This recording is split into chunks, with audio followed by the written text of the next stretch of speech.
Bonjour et bienvenue pour notre baromètre mensuel de l'immobilier francilien avec meilleursagents.com. Sébastien Delafont, bonjour. Bonjour. Donc, vous êtes président de meilleursagents.com et vous venez, comme tous les mois, nous présenter votre baromètre de l'immobilier francilien. Alors on voit que les prix continuent à baisser comme ça doucettement dans le fil des mois précédents. Mais qu'est-ce qui se passe en réalité? Parce qu'on voit bien que les transactions ne se font pas, que les agents immobiliers s'arrachent les cheveux.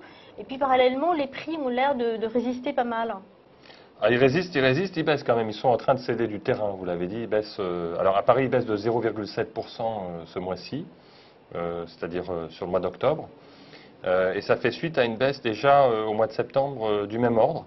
Donc c'est un rythme, c'est pas une chute brutale, mais quand même, ça s'appelle une baisse des prix.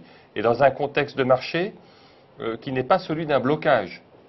Oui, effectivement, on parle des difficultés rencontrées par les agents immobiliers parce que le marché est compliqué, il ne faut pas se voiler la face, mais il n'est pas bloqué. Donc si je veux vendre aujourd'hui, il ne faut pas que je me désespère, je vais quand même trouver des acheteurs, bien qu'on s'inscrive dans cette tendance continuelle de baisse des prix. Est-ce que les acheteurs n'attendent pas qu'il y ait une vraie franche baisse du marché? Il est clair qu'il y a un écart d'attente entre les vendeurs et les acheteurs, il est plus important que d'habitude. Si je suis un vendeur aujourd'hui, il y a une bonne nouvelle, c'est que tout se vend. En Ile-de-France et dans les grandes villes françaises, si on devait généraliser, tout se vend. Après, c'est une question de stratégie de prix. Et en fonction de là où on est, de ce qu'on vend, il va falloir être plus ou moins, je dirais, prudent comme vendeur.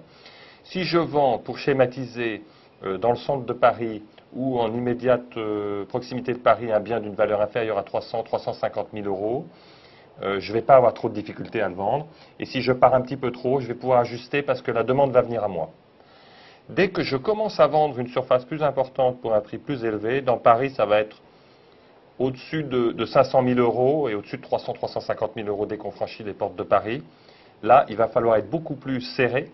Et comme vendeur, dès qu'on va être un peu trop gourmand en matière de prix, ce qui va se passer, c'est qu'on ne va pas recevoir d'appel ni de visite. Et donc, si on ne corrige pas très vite son prix, eh bien, effectivement, on va rentrer dans une transaction compliquée.